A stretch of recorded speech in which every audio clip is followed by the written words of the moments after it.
Welcome to the Enlightrepreneurs podcast. I am Justin Minott, and I'm here with my business partner, Dave Gold. Dave, give a wave. There's the wave.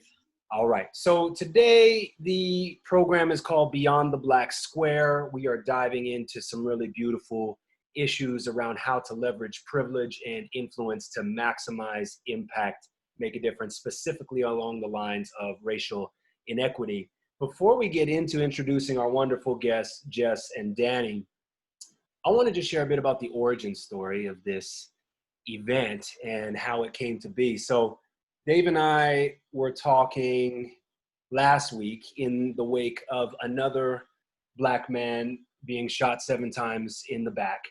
And, you know, as we do at the Enlightrepreneurs, it's all about responding to these moments. And we said, okay, well, maybe we bring on Farad Ali again, you know, this amazing Black leader, or I should say leader who is Black, here in, well, you know, was in the Triangle area. And at that point, I just had this almost indignation rise up within me.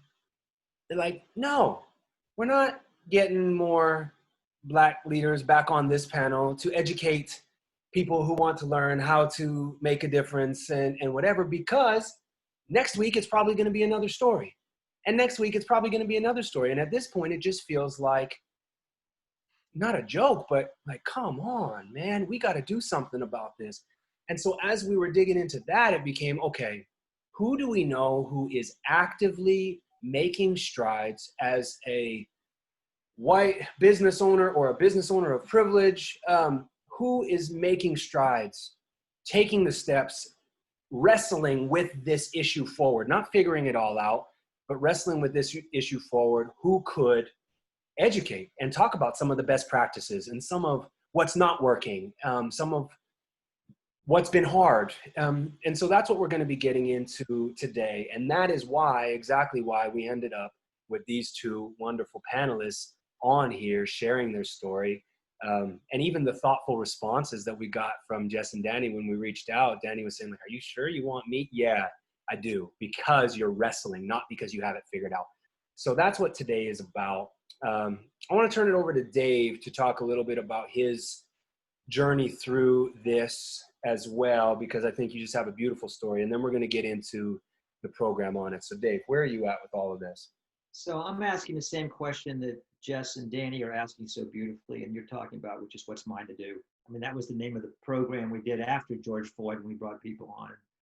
And it's interesting because, I mean, obviously I got a Black partner, and at first, it was like, well, this is fun. You know, I mean, my stepson just thought it was great that I had, this 68-year-old stepdad has this cool Black guy that can beat him in basketball and talk trash, you know? Right. It just so happened I play basketball too. That's not a Black thing. No, it's not a Black thing. And so, you know, and it's just part of our shtick, right? It's part of what we do. Anybody knows us know we banter about this. Right. The salt and pepper, which is now pepper and salt. He gets top billing, at least for a while. Yeah. That is a form of reparation. So, but then what would happen is I'd make a comment and I'd say, hey, Justin, was that racist? And he'd say, no. Or he'd say, yeah.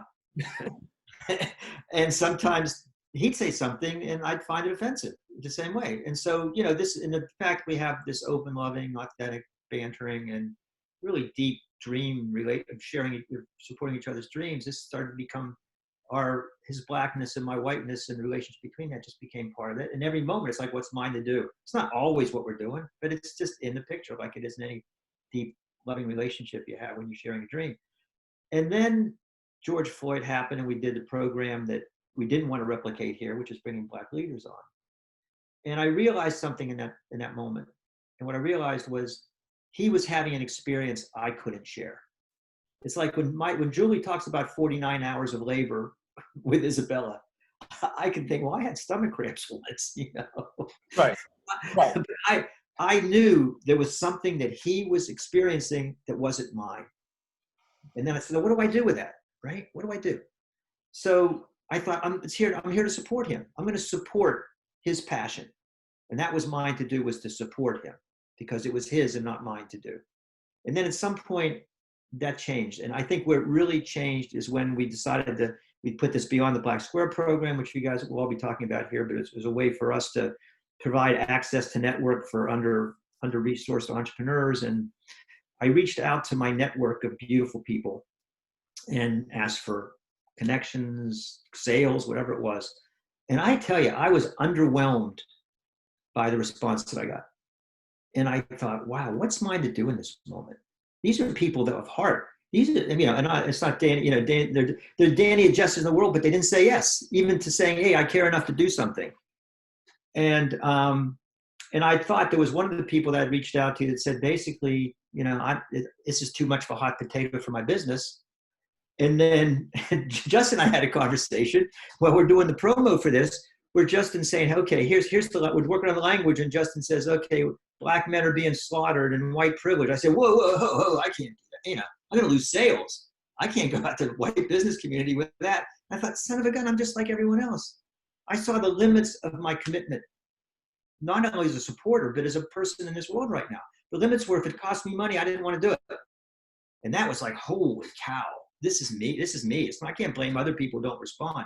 This is back on what's mine to do. And so this is part of my evolution, part of this moment, but now I'm not supporting Justin. I am, but it's mine. This is actually mine. And what I realized, my last point there, is that I wonder what white privilege is. I don't like to wear that, because like Danny's a self-made man. Jess is a self-made man. We're self-made people. And so I don't like to think I'm privileged, because nobody gave me anything. I just worked like hell for everything that I got. And I realized that the privilege that I have as a white male is to do nothing. That's the white privilege. And that's the privilege that I'm abdicating. That's the privilege that you guys have abdicated. And that's the privilege that I'm asking everyone, I'm kind of reaching out in terms of what's mine to do in this moment, is each of us to figure out, what does it mean to abdicate the privilege we have of doing nothing in our lives going on as they seem to be going on. Mm-hmm. So this is happening internally. This is not something, hey, everyone, you should be doing this. This is happening internally. And I love the creation of this flyer story, because even just using the words in the title, okay, well, we're going to say how to leverage privilege. And Dave's like, oh, like that's a stiff word, which led to a great discussion on white privilege, and how white privilege is not that you haven't worked hard. It's that whiteness wasn't a barrier to you. The color of your skin wasn't a barrier. You've had other barriers, right? But it led to that. And then when he was thinking about reaching out to his network, internally we joke about like the country club members, right? And I know they're not country club members, but like reaching out to the quote country club members and saying, hey, we're putting on this program about leveraging privilege, which led to a great discussion on, well, it's going to turn some people off, which led to a discussion on white fragility. And this is like internally, we're talking about this stuff every day. This is not just something out there that like, okay, well, what is white fragility? And, people not wanting to wrestle with these issues. What does that look like? And anyway, so I just have to give so much love to Dave in this moment, because I've seen you on this journey embodying, not just talking about it, and embodying this, and even to hear these words about it transitioning from me supporting Justin to, this is mine. Really, really touches me deeply in this moment. Hey, these two guys that are at the bottom of the Zoom screen, they've been these are like my mentors in a way, without knowing it, because the way they've stepped in, they've gone first. Mm-hmm. That's why I'm just really glad to have this foursome here together. So let's turn it over and get some good discussion going with our guests here. So we have Jess Lipson, now of Levitate, formerly of ShareFile, doing beautiful work in the world. We have Danny Rosen of Brand Fuel and Band Together, co-founder of both of those, doing beautiful work in the world and genuinely wrestling with these issues. Let's start with Jess. So Jess, I'd like you to give a bit of story of what your wrestling journey has looked like, what you've started to implement, and we'll keep guiding the discussion along. But what has been your journey, basically either from George Floyd on, or if you want to go back further behind that, that would be helpful too.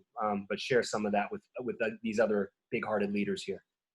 Yeah, absolutely. I can go back a little bit, or go back kind of before George Floyd. I think at my previous company, Citrix, I started to become aware, I think, of just the general topic of gender, ethnic diversity in tech. and started to kind of get to the point of thinking there's all these problems in tech, essentially, of white men kind of dominating technology companies. And the thought occurred to me at some point that this isn't just by being in tech myself, this is an industry that I'm kind of associating myself with. And I started to feel some kind of drive to improve the problem. And, I think it can be pretty tempting with problems of this scope to just be like, this goes all the way back to, the complexity of solving this goes back to, elementary school or before that. And how do you deal with these pipeline issues? And like, how can I possibly do anything about that in the next few years? And it's really easy to kind of throw your hands up. But I kind of had just this thought of like, tech is actually getting to be known as this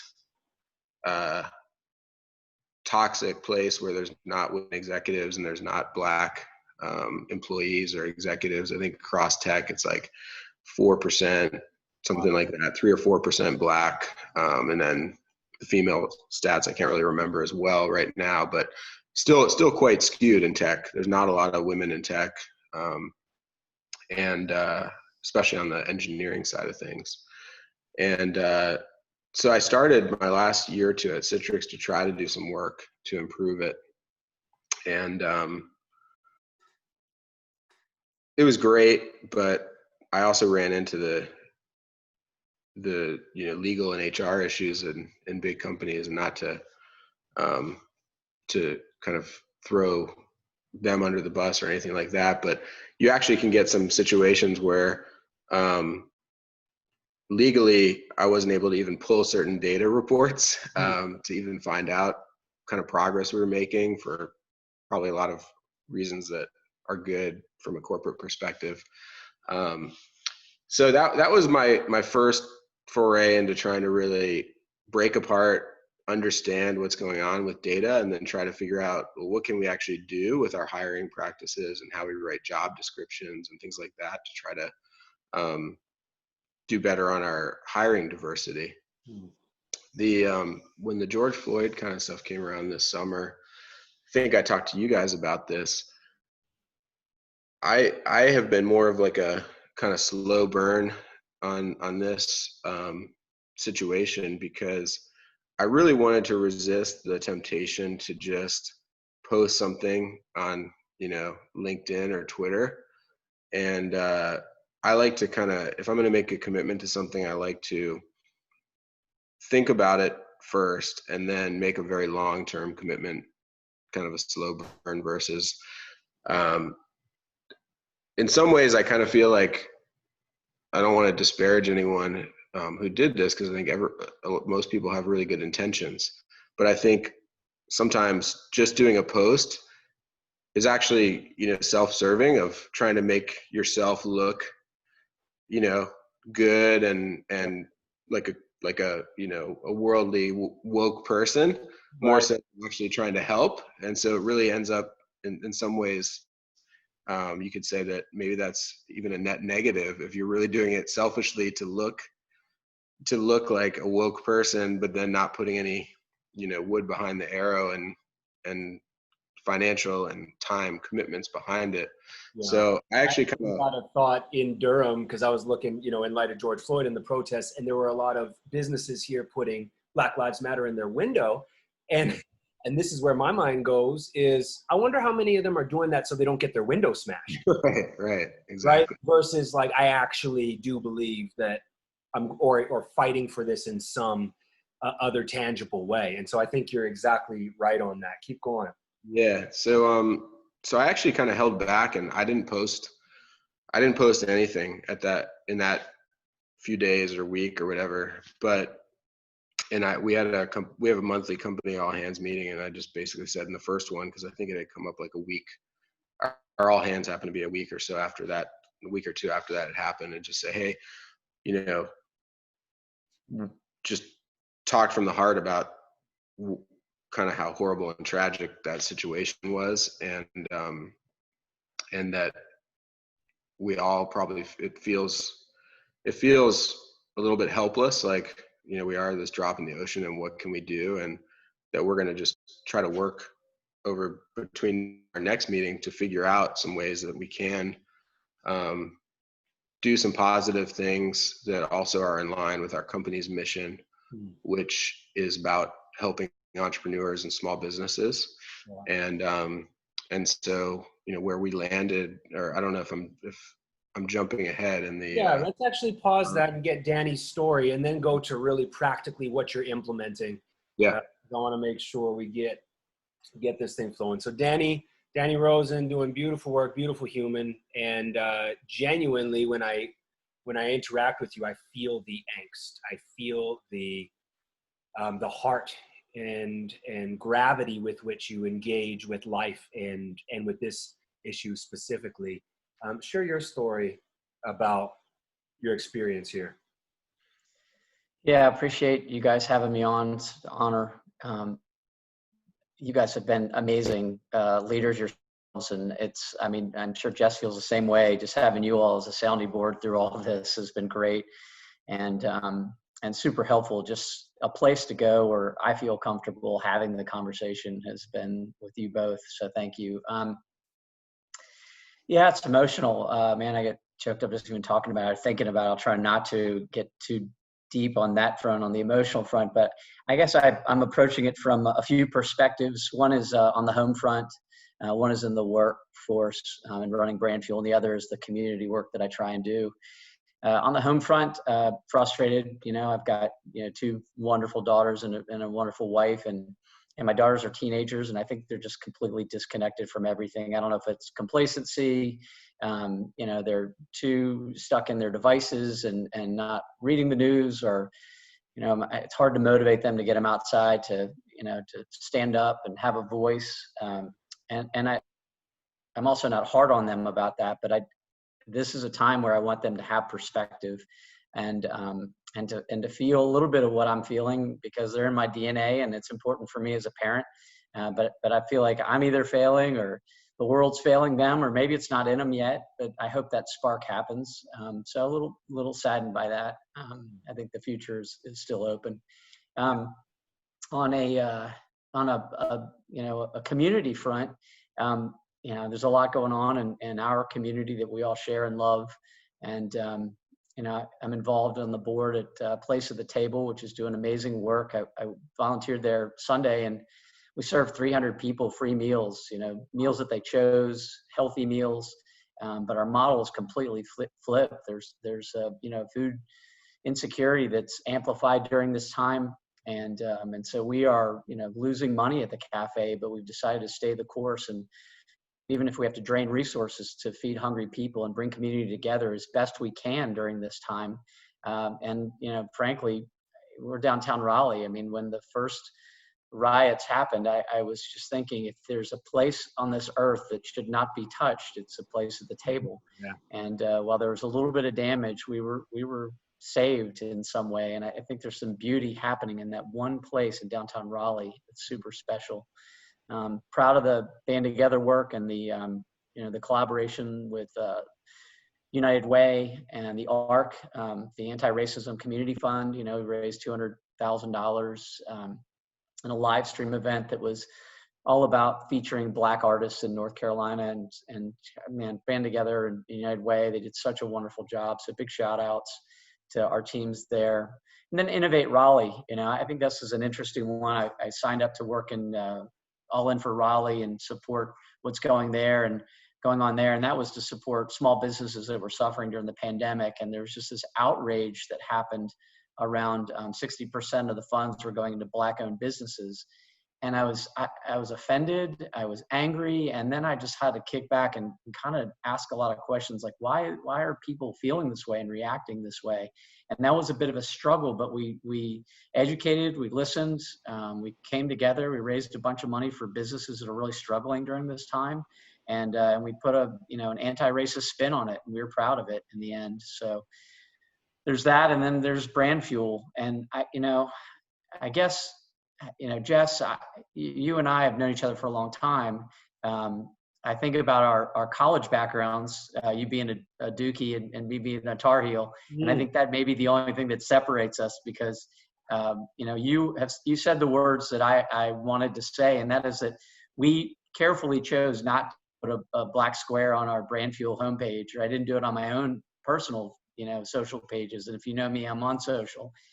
And I think people look to folks like us to lead during this time and make, you know, decisions that are often hard, and maybe not follow everybody else's lead just because, you know, like you said, Jess, you're being woke.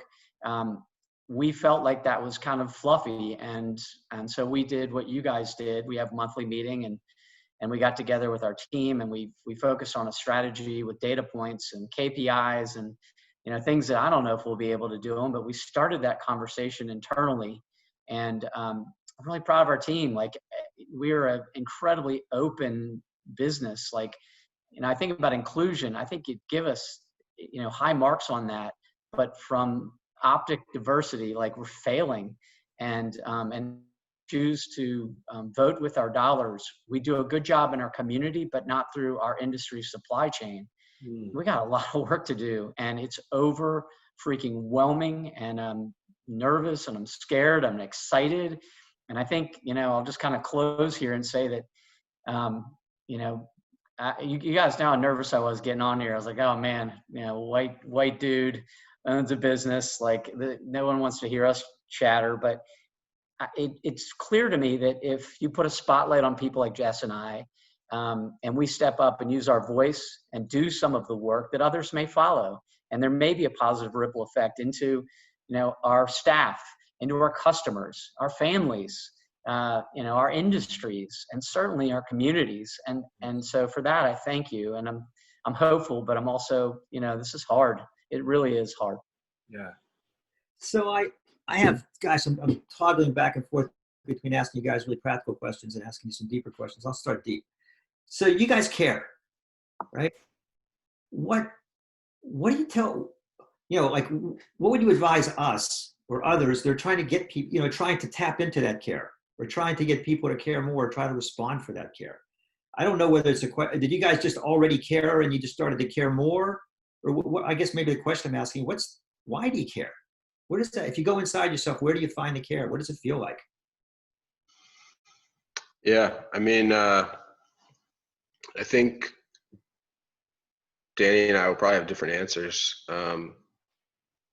I hope you say you don't care, because I do, man. I think, you know, Danny comes from I'll let him speak for himself, but comes from just an extreme empathy, and all the work he's done with Band Together and everything has shown that. I think for me, I'm very kind of cerebral in how I process events that are happening, and I kind of so I care. I think most people would say I'm a nice person and very caring person. But I think that for me also, when I see something that looks like a problem, I want to figure out kind of how to do better and kind of analyze the problem. And so I've been aware, obviously, of the racial inequity stuff for a long, long time. And I think everybody who's been paying attention has been aware of it as well. But I think that George Floyd and then I think with cell phone cameras and social media, I think it's shining a spotlight on it in a much more real way. It's one thing to hear about a stat or hear about something, and it's another thing to literally witness it on camera. And I think that's brought it home. It's kind of brought it back to the forefront for a lot of folks. And it's easy as a business owner, an entrepreneur, there's so many problems in the world. It's easy to kind of know about them, but then you're getting hit in the face with the other problems that are, you know, very much at the forefront of, like, are we going to make our numbers this month? And right, all these employee issues. And so you're like, yeah, we got, you know, there's these racial inequity things, and I know that's a problem. I want to do something there. And there's, like, hunger, and there's homelessness, and there's all these, the world's got so many things. And I think, so for me, just the magnifying glass came back onto this problem that I've thought about a lot in the past, and was very aware of. And I got to the point of saying, all right, let's devote some resources to trying to see how our company can help in its own small way. Yeah, What about you, that's Dan? good. Yeah. So, yeah, I guess caring is in my DNA. I think it's in everybody's DNA to some extent. Probably I got a little bit extra, genomes there or whatever. But, I've been known to bust a tear in a company meeting before, and I'm not embarrassed by that. But, I think for that reason, I've been able to attract, Jess is running a much larger enterprise and I just can't imagine the red tape and the stuff that you've had to, navigate through. I don't have that as a smaller business. We've got, 5 locations and it's, 40 people, but it's a lot easier to bring people together and have a fabric around caring, and people who say they love each other and want to hang out with each other after work. So, I've always heard great employees are doing things when the CEO isn't around, discretionary effort. And I get a chance to see that. And the thing is that, or I don't see it, but I hear about it. They're self-managing and they're just good people. And so I think if we can do the hard work at the top, and say, let's invest, and then allow the staff to come together and do the work, and step aside and let them lead, I think we start to build that culture of caring, which is a great strategic plan. Caring is an amazing strategic plan. And then you attract better customers, you attract better employees, and there's, retention on both sides. And it's not fluffy fucking marketing anymore. Right. It's so much more than that. And you breathe life into it. And, man, I hope we go down as being known as a caring company when, Brandfield ends one day. But I also know that I think if you look on our employee page, you'll see that, the optics are not great right now. So, how are we going to change it? How are we going to change it? Are we going to put dollars behind it? Are we going to do the work? We're damn well going to try. And Dave, you said something to me a while ago about this. I was kind of apologetic because we're getting pretty good business during this difficult time when a lot of our competitors are suffering. And by the way, our bottom line is not good now. Our top line's okay. Mm-hmm. And you said, look, man, you've earned it. You've banked some of that goodwill. And that sat with me for a while. And I've thought about companies that, maybe, I don't know if we deserve it, but have done the hard work, this idea around elasticity of forgiveness, that maybe people will forgive and let us work through this time. And it's like you guys have said, it's a marathon. It's not a sprint. I want to make one more point here, just to point over. Something that goes to the what's yours to do, because it's the many faces of caring. And it's like people want a one size fits all and say, I do this and then I show I care, right? And whoever you are watching and listening to this, the point is it can look like anything. It can look like Cerebral Jess or Busted Tear Danny. It doesn't really matter. You find your own form of expression for caring, and that's the beautiful opportunity in this moment. Yeah, and I would say, Dave, in answer to your question, what can you all do is, as you're engaging businesses, I think giving somebody a specific thing, I think there's probably a lot of people that they know something's wrong with the world, but they don't really know what they could do about it, and it feels like too big of a problem to take action on. And so I think the more you can kind of boil it down, even though that's not going to solve the problem in and of itself, doing something and giving somebody hey, here's A, B, and C that you can do. Would you like to do one of these things? I think that would be a helpful way to approach companies. Yeah, no, that's huge. Because people are busy, like owners are busy as well. And it's not as an excuse, it's as a real diagnosis, right? People are genuinely busy and this matters. So I want to know practicals. What are you doing to walk it out in your companies? what has gotten traction, what has not. Really just, give us some of that data from your perspective. Yeah, I'll start. I mean, just a couple simple things. So our mission as a company is really about helping small businesses. And so the first thing I thought about was, how can we do that, be in line with our mission and also help Black-owned businesses, basically. Mm-hmm. And so we've done a couple things to start with, and it's just, we'll do more over time. But one, we have a monthly virtual meeting now, company meeting, and we reimburse employees for lunch. And so we basically said, all right, this monthly lunch, we're gonna pick, here's a list of Black-owned restaurants, and pick from that list. And then we'll take a picture and we'll reimburse it, and we'll try to amplify that on social, and hopefully help employees discover new places that maybe they haven't tried, and then be kind of repeat customers. Because I think one of the best things you can do to help with racial equity is help minority-owned businesses, because their success becomes currency and power, to achieving equity, economic equity, kind of helps drive equity across the board. So we did that, and then we had a company celebration kind of thing, and we had a food truck that was a Black-owned business that we brought in, and then we had a bunch of Black-owned businesses, and we let each employee pick a $25 gift card from one of those Black-owned businesses. So basically trying to find ways that as a company we can start, those were dollars we'd spend anyway, but trying to kind of direct them and help people discover some Black-owned businesses and put a spotlight there. And then we are working with you guys on a small scale now, but hopefully it'll grow over time to sponsor your program for minority entrepreneur.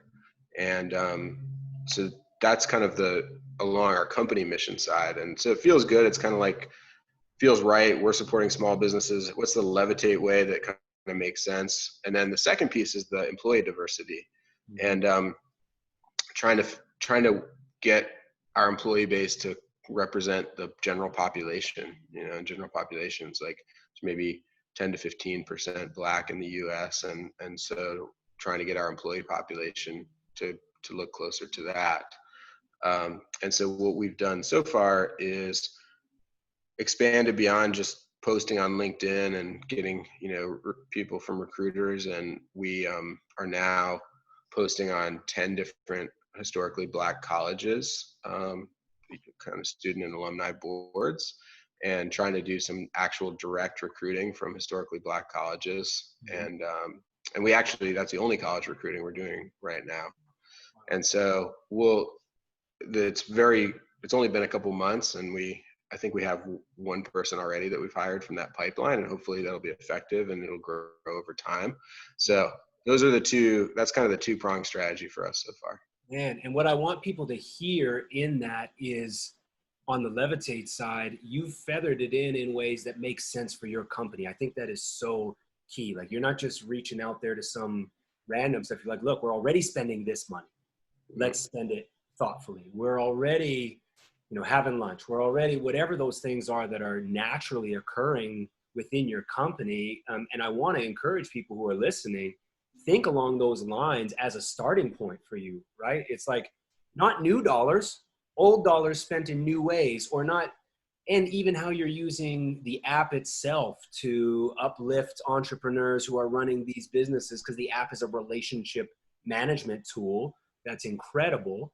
And so even just using that, like, what do I have in my hands in this company? Exactly where we are now, what could we use, instead of just like, oh, we got to reach out there and figure it out. I think that's kind of step number 2 is, okay, now let's go beyond our current resource set. But that's beautiful. Beautiful. I want to speak to that real quickly before we go to Danny again, is that we get approached by companies, and if they're just trying to graft a response onto their companies, we really can't work with them. Mm-hmm. It's like I said, it has to be, because 1, it's not authentic, but 2, it's not going to serve you the next time a Black person gets shot. or in November when maybe half your company wants to tear out the eyeballs of the other half your company, depending on who wins, whatever it is, we're talking about not only responding to this moment, but changing, crafting culture. So I think that's one of the beautiful things you said there, is what really makes sense. What's ours, what's mine to do, what's ours to do as a company. Mm-hmm. Actually, Yeah. Danny, over to you before I preach again. Yeah, it's great. Yeah, this it's interesting. I love it's like incremental, but powerfully incremental. It's a step. I mean, like just as simple as a lunch. It's like we're taking action. And I always say like the word action is inside attraction, you know, and that's so cheesy, but gosh, it's so right. Like what a great idea. Like I'm going to totally borrow that. And I think I know this is what this whole conversation is about. Like get some tips, feeling like we're all like in this together and all that cheesy stuff, but it's real, man. So bravo, Jess. I love some of your ideas. You know, we are, I mentioned we sort of paused everything. We had conversation after conversation. And we recently just came out with something publicly that we said, hey, share it. It's a DEI plan. And so so it took us like 2 months or more to craft and think about it, and what could we do, and how can we make this useful for others. And so we did a lot of research and reaching out to industry folks. PPAI is our sort of umbrella organization that's a membership group, and they've got a great plan already in place. So there's resources that are out there that we didn't know existed.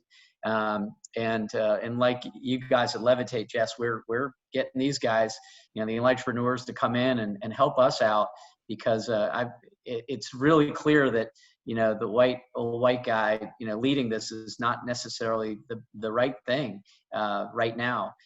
But to you know, be a part of it and to motivate others and to show people that, you know, we'll put some substance behind it is what matters. So some of the things we're doing, you mentioned the diverse hires. We've got to do that as well. I think traditionally done a pretty good job per capita. Right now, we've got a little bit of an uphill climb there. Honest, you know, the committee work I think is going to be important, and holding them accountable. We've got to, you know, it's this idea of instead of command and control and Robert, my business partner, and I in charge, it's inspire and empower as much as we can with our staff. So let them really lead that and give them the resources and the voice I think they deserve, and we'll do a much better job, like I mentioned before. You know, we are working on trying to create a percentage of spend with suppliers. So I think that old money spent in new ways is perfect. Exactly what we're trying to do. So the suppliers in our industry are not very diverse. So PPAI is working on that, and that's going to help us over the long haul. So there's that. I think this monthly education will devote resources to that in our teams. The entire company will do breakout sessions just to have the conversation, see how people are feeling and what they're doing individually, just to keep it open so they feel like it's a safe place to discuss and a safe place to raise their hand and a safe place to do the work, even though, you know, I'll give you just a really bad example of something we did recently. We promoted that got some backlash.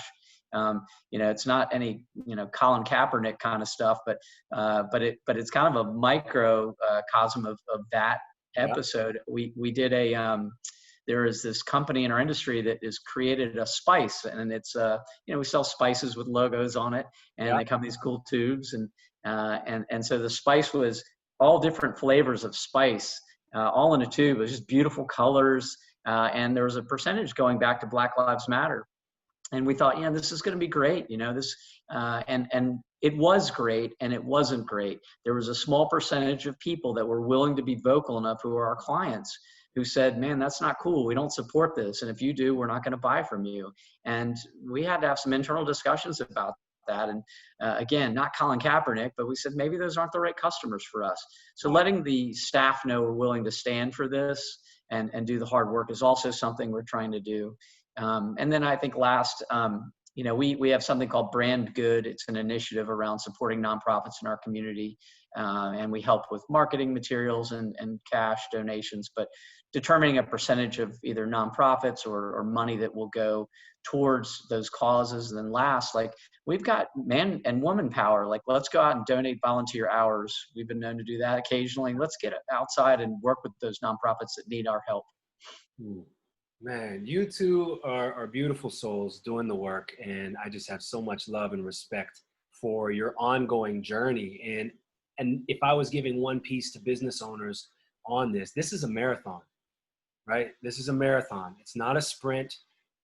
It's one foot in front of the other. Be willing to make the next right choice and move these pieces forward internally and externally. But one of the things that I'm hearing that has come up in my relationship with Dave and with you, Jess, and with you, Danny, is this isn't just something you're doing to do. It's actually in some way, in your own way, internalized for you. And I think one of the most powerful ideas that I've encountered recently is the idea that our mutual liberation is inextricably tied together, right? So it's not like, okay, we're just fighting for Black liberation, but in fighting for Black liberation, we're fighting for our own liberation as well, that we are, Black people are gaining more and more freedom. And then I would say for the white community or any communities of privilege, people are getting their souls back in this process. It's a very much a mutual exchange and not just a one-sided thing. And I hear that so much in everything you guys are saying. Any advice for business owners? Danny, you really touched on a point that I think is big. What if it costs you something, right? Like, what if it costs you something to align yourself with a cause that matters? I mean, I think that's where the rubber meets the road. I mean, even Dave, you were having some of these conversations with your friends are like, no, I'm going to lose customers over that. And I can't do it. I'm just not willing to go that far because I could lose something. But that's where the rubber meets the road. So Danny, would you just touch on that a little bit? Yeah, I think, we've had these kinds of discussions at Brand Fuel before. What types of industries do we want to work in? Who's our ideal customer and all that journey mapping? We do that in marketing and in business, but I think it's better to look at what types of customers you don't want to work with. And so we've kind of defined some of that, and we've said no to significant opportunities in tobacco and firearms, and we've said no to some other opportunities that just didn't feel right for our company. And I think the first thing I would say is have the conversation with your staff and, have an open dialogue around the things that are most important to you, and be sure that the employees are, they have your back and they believe in the brand and the mission, and that they're willing to stand for something, to fight for something that's important, and to say no. And maybe, be a beacon in your industry or community in that way. Yeah. It's hard to say no to money. Man, we are all, priorities are to ensure the company survive these days. But to say no now is even harder, but probably the most important thing to do. So I think it starts at the internal staff level, a conversation, picking a lane, and making sure that anything that comes into your, the distractions, the things that the customers that are maybe not aligned with your mission, you're willing to say no to, and be proud of it and share those stories. Those are, I call them aspirational anchors. They're aspirational anchor stories for you internally, and I think somewhat externally. And I think it's more powerful even now. Saying no is even more powerful in a time of turbulence and upheaval, and what could feel like scarcity for a lot of business owners. That's powerful. Jess, what advice would you have? I know you got to hop off in a couple minutes here. Yeah. For business owners who are wrestling with these issues. Yeah, I mean, I think Jim Collins had a really good definition of core values, which is that they should be things that you hold even if they hurt your business. If they're not, then they're not. If that's not a core value, it's just a business strategy. And so I think that, being really clear about, hey, if you have certain core values, that these are things that you're not going to violate them even if it hurts the business. And forgetting about this particular topic, just in general, you should really be clear in your business. What are your core values? What are you willing to sacrifice revenue, sacrifice growth, lose to competitors just because? Otherwise, yeah, it's just a business strategy, and that's fine. So that's one piece. I think the other piece, just to kind of be pragmatic, is I think there's probably a smaller percentage of businesses that have it so strongly in their core values that they really are willing to lose business, over social issues. Unfortunately, that's just the way of the world.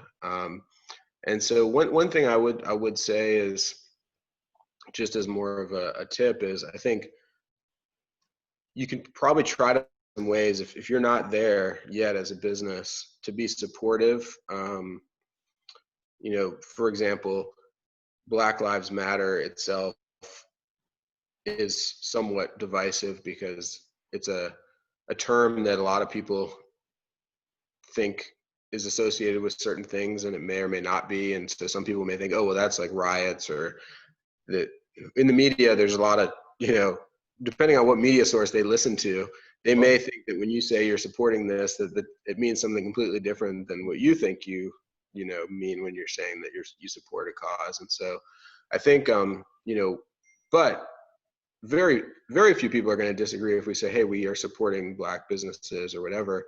And if people disagree with that, then, boy, I definitely don't want them as a customer. Right. And so I think that, as a business, I think you can try to find some ways to navigate it and find a happy medium where you are not necessarily stepping in a political, this is Republican, Democrat, this or that, but doing it in a really pure way to show, the truly what you're trying to support, and in a way that is not that controversial, and the people that it is controversial to, you actually don't want their business. Right. Yeah, I think that's a good first step. Yeah, because I was thinking before, Justin and I were talking before we got on, like, hey, you don't have to be a martyr, right? There's limits to how much we care. I'm not going down to the courthouse and dousing myself with gasoline and saying I'm going to set myself on fire if this is that. Neither is Justin. I mean, so this really is what is somewhere between posting something on social media and setting yourself on fire. That's where you belong, right? And it's up to all to figure out, where the hell are we on the spectrum? But let's find that spot. Maybe take one step past that. But really, it's like not. Yeah. Anyway, that's it. What's ours to do? And as a counterpoint, and not as an argument to that, because I agree with it. It's finding what radical is for you in the moment, because I don't know, for a lot of people, taking a small step and supporting, exclusively Black businesses for lunch would be quite radical. But I was reminded this week, even as we were preparing for this program, and some of the fuel in my fire, I was reminded there was a quote from Martin Luther King Jr. about kind of the moderation and the fear in there. And this was what was interesting to me. So this is just as something for us all to wrestle with. I want to pull it up just in case we had a moment here. But Martin Luther King Jr., this is from April 1963. So, first, I must confess that over the last years, I've been gravely disappointed with the white moderates. I have almost reached the regrettable conclusion that the Negro's great stumbling block in the stride toward freedom is not the white citizens' council or the Ku Klux Klanner, but the white moderate who is more devoted to order than to justice, who prefers a negative peace, which is the absence of tension, to a positive peace, which is the presence of justice, who constantly says, I agree with you in the goal you seek, but I can't agree with your methods of direct action, who paternalistically feels he can set a timetable for another man's freedom, who lives by the myth of time, and who constantly advises the Negro to wait until a more convenient season. And so holding all of that in tension is the real walk for us, especially as business owners who have this kind of privilege. And just knowing, even as Dave, as you said so beautifully at the start, that we have the privilege, if we wanted to, of doing nothing. That's a privilege we have. For the Black community, that privilege doesn't exist. The privilege of doing nothing and just like, okay, well, maybe I'll engage it later on at a date. So I agree with you, Jess. And I think just holding in tension the fact that, like not being radical, that's a privilege. That is a privilege that people hold. And I think one that we need to use more powerfully as we journey forward. Jess, I want to be mindful of time. I know you got to hop off here. Any last signing off words? No, thanks for organizing this, guys. It's a great discussion. And I think that having these kind of discussions and candid discussions is is really critical to making progress. And to tie in a little bit to your quote, I think people being able to kind of be honest about where they are and trying to just make progress and struggle with the complicated issues is really important.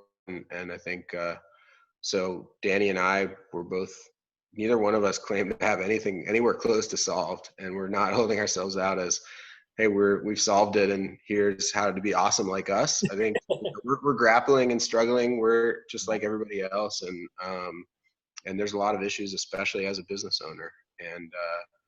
And you know, you operate in a different context and have responsibilities to customers, employees, and everything like that. And so I enjoyed it, guys, and hope we continue the conversation. And I think we all kind of feel like we don't want to make this a flash in the pan when something happens, but make it more of a slow burn, long-term thing that can truly have impact. Yes. Well, and I do think, to echo that, it's a heart set that both of you have. It's a willingness to engage with this issue and the issues beyond. Because, I mean, we could talk about the fact that we are 4 males, cisgendered males up here talking about all of this stuff and the voices that are missing across all type of gender orientations. Like there's so many conversations to have, and that we will continue to have as we engage with this issue. So thank you. Thanks, Jess. We'll spend a few more minutes with Danny, and then we'll let him go. Thank you as well. Thanks for being part of the program. Thanks, guys. Enjoyed it. Bye. Yes, thank you. Dave, what question do you have for Danny? I just want to say, Danny, that when my days are over, wherever I go, I see you standing there, I can breathe a sigh of relief. That's sweet, man. I appreciate that. Oh, man. So any last pieces of advice for business owners engaging this? So not just when it costs you something, but what would you say if a business owner is tuning into this and you're speaking specifically to someone who, you know, as we were talking earlier this week, Danny, when you own the table, right, you have a responsibility to look around that table and say who's missing, or to make seats, or whatever that is. That's the responsibility of ownership or of privilege. And so I think all of us as business owners, all of us as males, all of that, there are people that need to be elevated, and that we need to elevate using our power, using our privilege, and leveraging that. So for someone who's engaging with this and figuring it out, what pieces of advice do you have for them? Well, shameless plug for you guys. I would just say, I don't know that I would be here right now having this conversation and having done some of the work had I not engaged with you all and just really talk to you about it. I mean, start, you know, having conversations with folks like you all. I mean, you guys have some great abilities and services and ways to bring people together, to be connectors and educators. And so I think start kind of with a group like you all, you know, and, you know, I just say, talk to Justin and Dave, and maybe they can help you out. Start there. And then I think this is kind of an obvious, but I think it's the thing to leave people thinking about, is like, I think incremental change is okay. Like, I just think doing something, starting, feeling it, you know, connecting to it a little bit. You know, the idea that Jess had, I thought was brilliant, you know, about, you know, just shopping locally with Black restaurants and giving out a gift card for Black, you know, suppliers. Just start there, and see how that works. And don't feel like you've got to take on too much, the weight of the world, or it will cave in and it probably won't work. And then you'll feel like a failure. And that's not what we need right now. We need people to start and keep going. So that's it. Well, and that's, I mean, guilt doesn't move anything forward powerfully, right? Yeah. It's love that moves things forward powerfully. And so I think starting in that's beautiful. Go ahead, Dave. Yeah, so there's something here, because I'm thinking it's both. It's the way I live life, and Justin lives life, and you live it too, I would say, although you can take diagnosis or not. But you put your left foot in front of your right foot, and then when there's a moment when radicality is required or offered, you take that as well. Yes. So, you know, I forget who said it's easier to die nobly than live humbly for a cause. So it's easy to say, I am going to set myself on fire, right? No, okay, I'm going to live humbly. But then I'm ready to take whatever, when the radical moment comes and you feel you're being called to do something big. You know, I mean, look at Band Together. What, you raised $9 million? Is that right? I saw on your website. Yeah, almost 11. We're getting close to 11. I'm proud of that for sure. This community owns it. You know, it's so way beyond me. To everybody else, that's fine. We can do that. But the point is, talk about something radical. You raised $11 million bringing music to people. If someone told you that's friggin' radical, right? You go step by step, but you weren't afraid to take a radical move. And I think that is just such a beautiful way to live life and to change the world and change yourself. Yeah. Appreciate it. So as we're ready to sign off, I want to make sure I mention what we're doing in-house here with the Enlightrepreneurs, because again, it's you throw what you've got, right? I think about David and Goliath. Like if you know how to throw rocks, you throw rocks. Like that's what you do to take down giants. And so for us, we're entrepreneurs. We develop entrepreneurs, and that's where we're hanging our hat. And that's where the Beyond the Black Square program that we're actually doing was born. It was born out of this conversation with Farad and Aisha and Melanie, the panel that we referenced earlier, and all three of them just talking about how access to network was a big gap. And we're sitting here thinking, well, that's what we have, is a network of big-hearted, like-hearted entrepreneurs who are making a difference, and we develop them and grow them. And so we said, well, how do we use this, our Commonwealth group where we meet? And so looking at how do we get more access to networks, and that's where this comes in for companies. And you might find yourself there overwhelmed by the enormity of the situation or not knowing what to do. If you at all care about entrepreneurship, business ownership as a way, as a vehicle of transformation, then this would be a really easy way to get involved. Companies sponsor scholarships for entrepreneurs, really simple. And at the higher sponsorship levels, we actually come in, Dave and I, and do the Courageous Conversations package, which to me is where transformation happens. I mean, internally for the company, what I'm most excited about, because that's what Dave and I do every single day, is have these courageous conversations. And like, hey, Justin, was that racist? Yeah, probably was. Let's talk about it. Or, hey, you know, this situation about coming up with this flyer, I might offend these people. Like, we're having these dialogues, and the transformation happens that way. So reach out to us, really simple, and we want to be involved in that in whatever ways we can. Anything else, Dave? Any last words? No, we're just glad to have two of our early adopters with us. Yeah, that's huge. Yeah, these guys are putting their money where their mouth is and doing the work on so many levels. But yeah, we're so glad to partner with you.